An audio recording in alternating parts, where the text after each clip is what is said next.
بسم الله الرحمن الرحيم. السلام علیکم ورحمۃ اللہ وبرکاتہ۔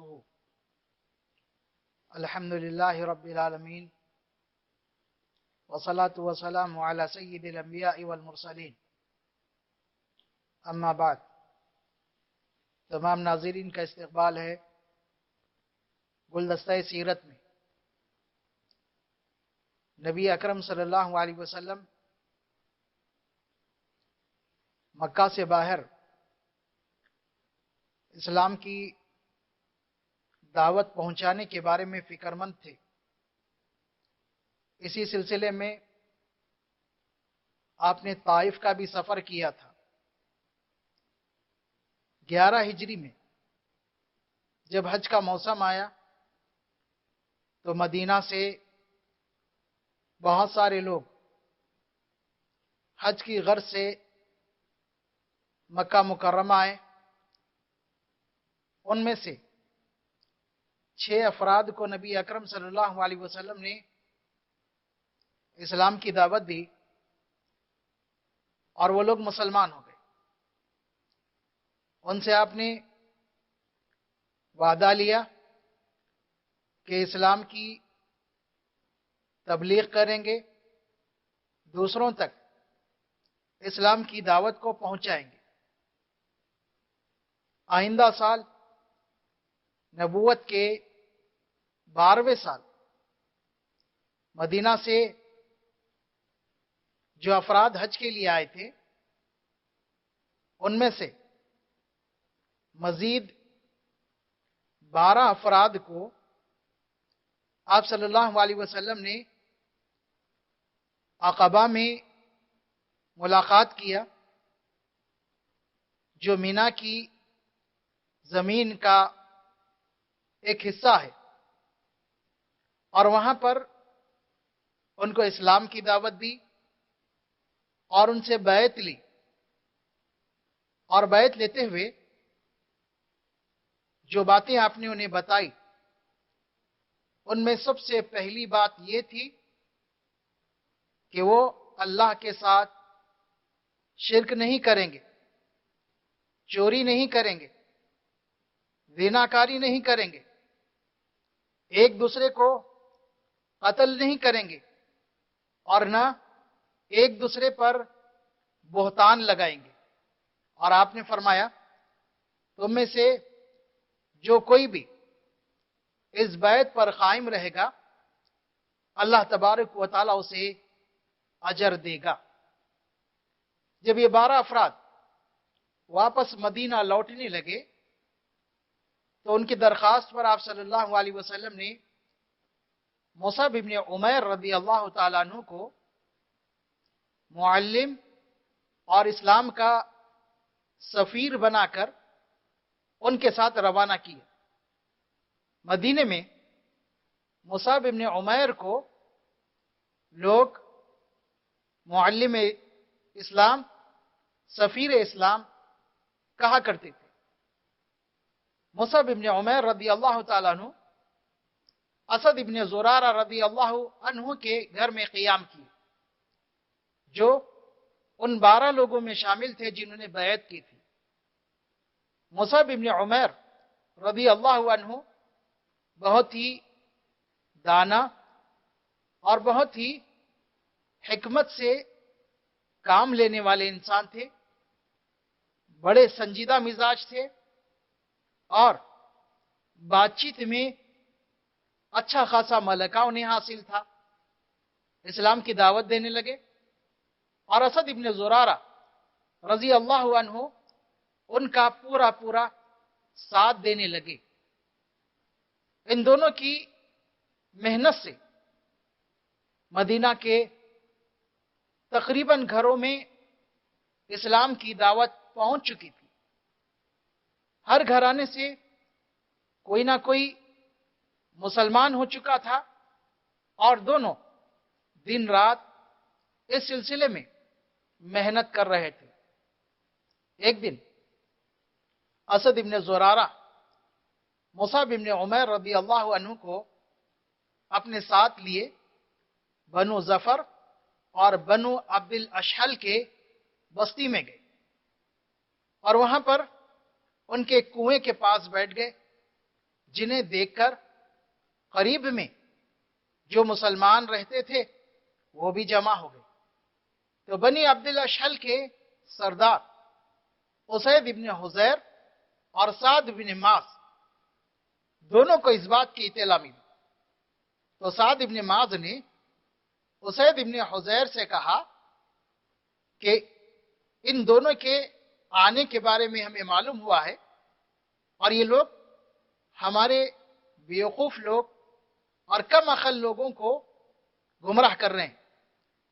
اسد ابن زرارہ میرے رشتہ دار ہیں، اس لیے تم جاؤ اور ان کو ڈانٹو، میں نہیں ڈانٹ سکتا۔ اسید ابن حضیر ان دونوں کے پاس آئے اور آ کر انہیں ڈانٹنے لگے اور دھمکی دی کہ اگر تم لوگ یہاں سے نہیں گئے تو پھر تمہاری خیریت نہیں۔ تو مصعب بن عمیر رضی اللہ عنہ نے ان سے کہا کہ بہتر یہ ہے کہ آپ بیٹھیں، ہم بات کریں گے، ہماری بات آپ کو اچھی لگے تو قبول کر لیجئے، اگر بات اچھی نہ لگے تو پھر آپ کی مرضی۔ تو اسید بن حضیر نے کہا کہ یہ بات تو بالکل ٹھیک ہے۔ وہ بیٹھ گئے اور اس کے بعد مصعب بن عمیر رضی اللہ عنہ اسلام کی دعوت دینے لگے انہیں، اور قرآن کی آیات ان کے سامنے پڑھنے لگے، اور قرآن کی آیت بڑا عمدہ انداز میں وہ پڑھا کرتے تھے، اور نبی اکرم صلی اللہ علیہ وسلم سے جتنا قرآن انہوں نے سیکھا تھا، جتنا قرآن سنا تھا، اسے یاد کر لیا تھا۔ تو اسد ابن زرارہ رضی اللہ عنہ کہتے ہیں ہم نے اسید ابن حضیر کے چہرے کے تاثرات سے یہ اندازہ لگا لیا کہ اب یہ اسلام قبول کرنے والے ہیں۔ مصعب بن عمیر رضی اللہ عنہ کی بات ختم ہونے پر انہوں نے سوال کیا کہ تم لوگ اسلام میں داخل ہونے کے لیے کیا کرتے؟ کسی کو اسلام میں داخل کرنا ہے تو کیا کرتے؟ تو انہیں بتایا گیا اور پھر وہ اسلام قبول کر لیے، کلمہ پڑھ لیے۔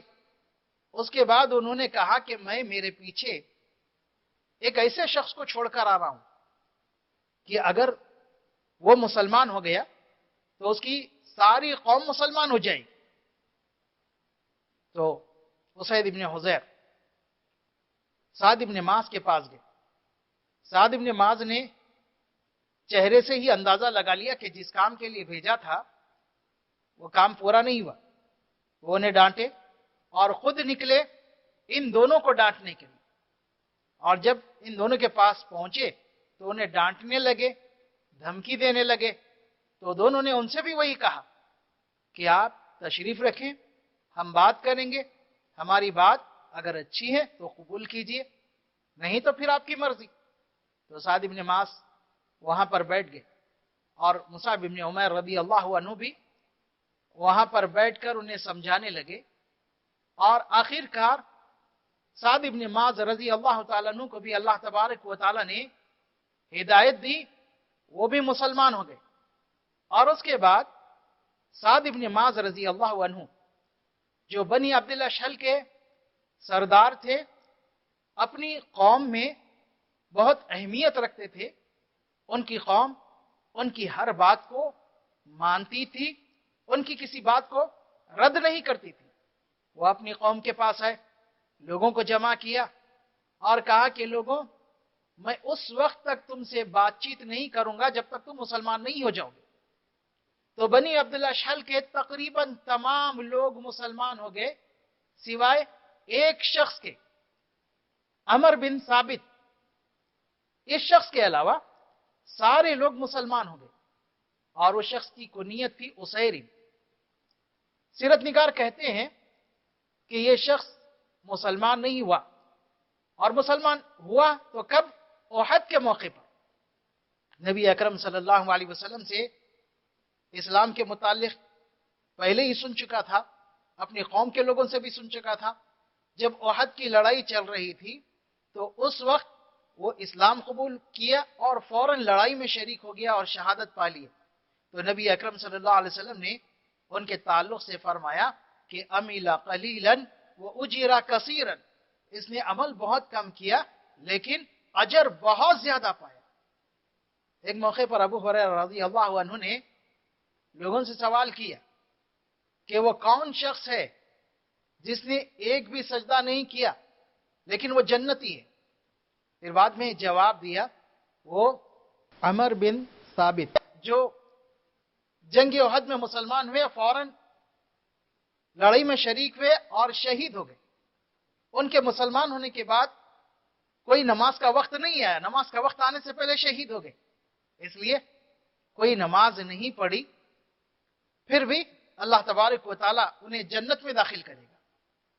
تو نبی اکرم صلی اللہ علیہ وسلم نے مصعب بن عمیر کو اسلام کا سفیر بنا کر مدینہ منورہ بھیجا، اور مصعب بن عمیر رضی اللہ عنہ کی مسلسل جد و جہد سے مدینہ کے تقریباً گھرانے مسلمان ہو گئے، اور اسلام کی دعوت مدینہ کے تقریباً ہر گھر میں پہنچ گئی، اور اللہ کے رسول صلی اللہ علیہ وسلم کو بھی اس کی اطلاع دی گئی۔ اللہ تبارک و تعالی اسلام کے لیے ایک مضبوط اور ایک بہترین جگہ کا انتخاب کیا، مدینہ، اور وہاں پر آئندہ چل کر ایک اسلامی حکومت قائم ہونے والی تھی، جس کے لیے راستہ بنایا جا رہا تھا۔ مزید باتیں انشاءاللہ آئندہ ویڈیو میں بیان کی جائے گی۔